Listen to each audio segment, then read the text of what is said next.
In this video, I'll be showing how we translate a structure like you might find from online resources into something that shows all of the atoms clearly. I'll be using the example of sucrose, the molecule that I used for my 3D model, and showing how I got all the information out of a diagram like the one I'm showing on here.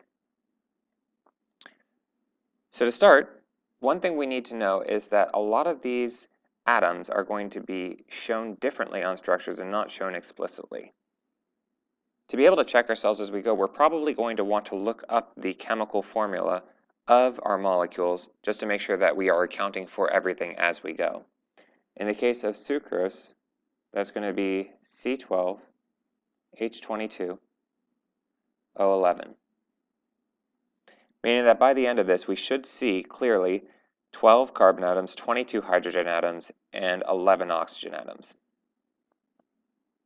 Now looking at what we've got here, we do see all 11 of the oxygen atoms and a few of the hydrogens, but most of the hydrogens and all of the carbons don't really show up explicitly. To interpret a structure like this, first step that we need to know is that we're going to be applying a lot of the stuff that comes from Lewis structures. So hopefully this was covered for you in your physical science class, but if you need some references, I can provide those for you when it comes to working with Lewis structures, just regular Lewis structures of molecules. This is going to include applying the octet rule. And when it comes to organic molecules, like what most of you are going to be using for your projects, these are the carbon-based molecules, we're going to see some other factors come in as well. We can luckily simplify this down to a few core rules, which will be applied as we go through this structure. First off, on these structures, these line and angle formulas, each angle or each end of a bond represents a carbon unless it is shown explicitly as something else. So for instance, if I look at this point up here, this is where two bonds are coming together, and that represents a carbon atom. So as I'm going through this, I may want to erase out this space to show clearly that I have a carbon here. Now if I do the same for all the other spaces, I'm going to have gaps that I'm going to be adding around the molecule. And by the time we hit all of them, and then replace them with the actual carbon symbol, we should have accounted for all 12 carbons that should be in this formula.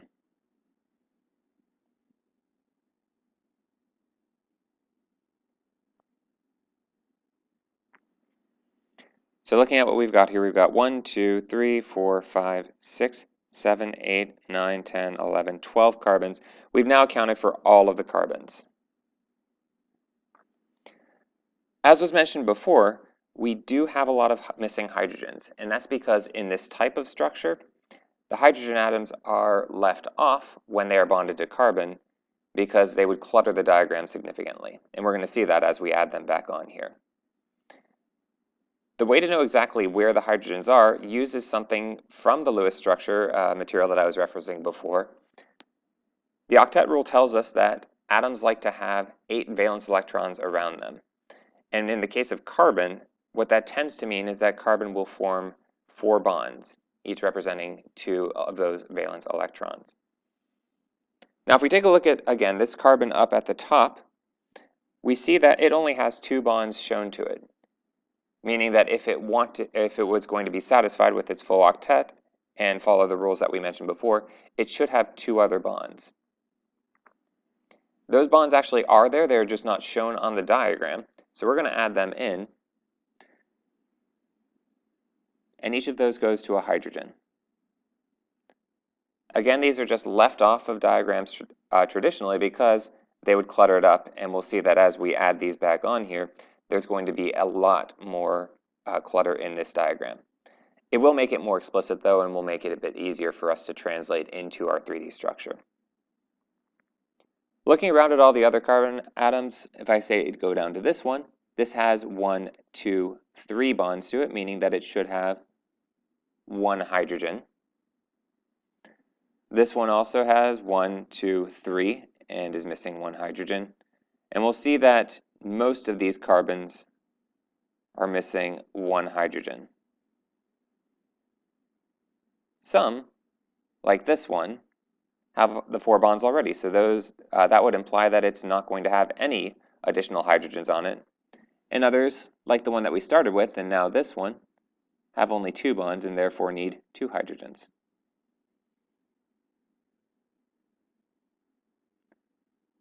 Adding the rest on here, we should have completed the molecule at this point. And just to double check ourselves, if we go around and count, we have 1, 2, 3, 4, 5, 6, 7, 8, 9, 10, 11, 12, 13, 14, 15, 16, 17, 18, 19, 20, 21, and 22 hydrogens. We've accounted for all of them that should be in this formula. One last point that is important to add as part of our diagram, again, comes back to the Lewis structures, and these are lone pairs. Lone pairs are unshared pairs of electrons, while the covalent bonds here shown as lines are shared pairs of electrons going between 2 atoms. Lone pairs stay essentially on one specific atom. Lone pairs are going to come up on the atoms in the molecules. Most often it's going to come up on nitrogen or oxygen. Some of you may have other atoms which would include lone pairs, for instance, sulfur, phosphorus, the halogens, which include fluorine, chlorine, bromine, and iodine. And for the molecules that we're going to see, that should probably be the ones that you would expect to have lone pairs on. Again, this comes back to the octet rule. In the case of oxygen, so if I say look at this oxygen here, what I can see is that there is one bond directly shown there. It's also shown with a hydrogen on it.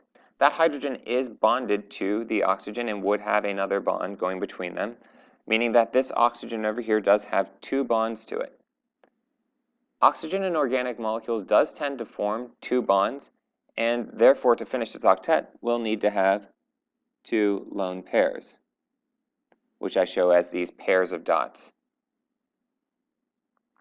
As we go around to all the other oxygens, they are also going to have 2 lone pairs each. And so we can fill those in to get the full understanding of what is going on in this molecule.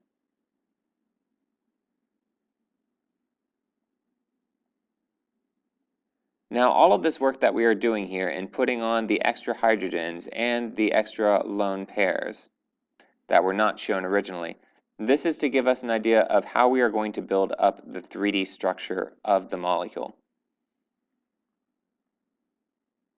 Now that we have our completed Lewis structure, we would go back to this and start to apply these other concepts, which tell us more about the 3D space which this molecule should be taking up, and I will go over that in another video.